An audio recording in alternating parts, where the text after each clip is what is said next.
প্রার্থনা কোচিং সেন্টারে তোমাদের সকলকে স্বাগতম জানিয়ে চলে আসলাম নতুন একটা ভিডিও নিয়ে। আজকে আমার আলোচ্য বিষয় হচ্ছে ভক্তিবাদের প্রধান বৈশিষ্ট্য।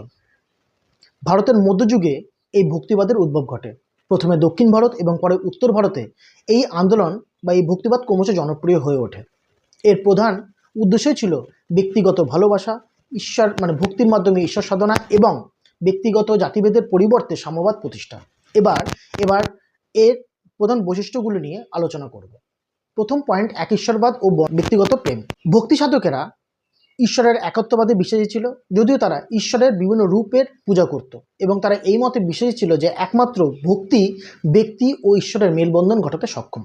নেক্সট পয়েন্ট, আচার অনুষ্ঠানের বিরোধিতা।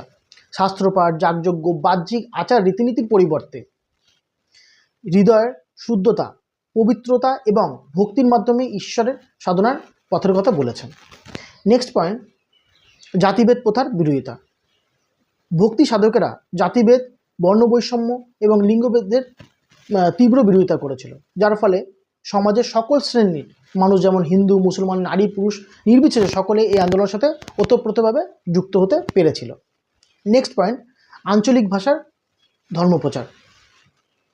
সংস্কৃতি ভাষার পরিবর্তে আঞ্চলিক ভাষা যেমন হিন্দি, বাংলা, তামিল প্রভৃতি ভাষায় ধর্মপ্রচার করা শুরু করে, যার প্রধান উদ্দেশ্যই ছিল যাতে সমাজের সর্বস্তরে সঠিক বার্তা পৌঁছাতে পারে।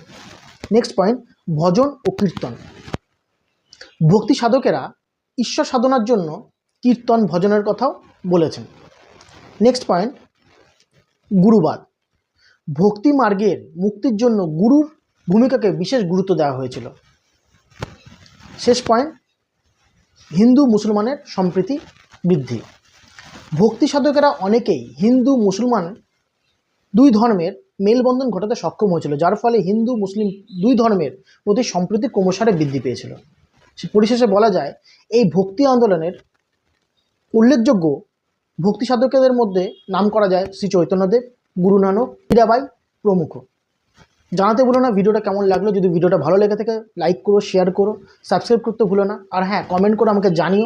স্ক্রিনে দেওয়া রয়েছে আমার নাম্বার, যদি কেউ আমার কাছে অনলাইন বা অফলাইন পড়তে চাও তাহলে যোগাযোগ করতে পারো।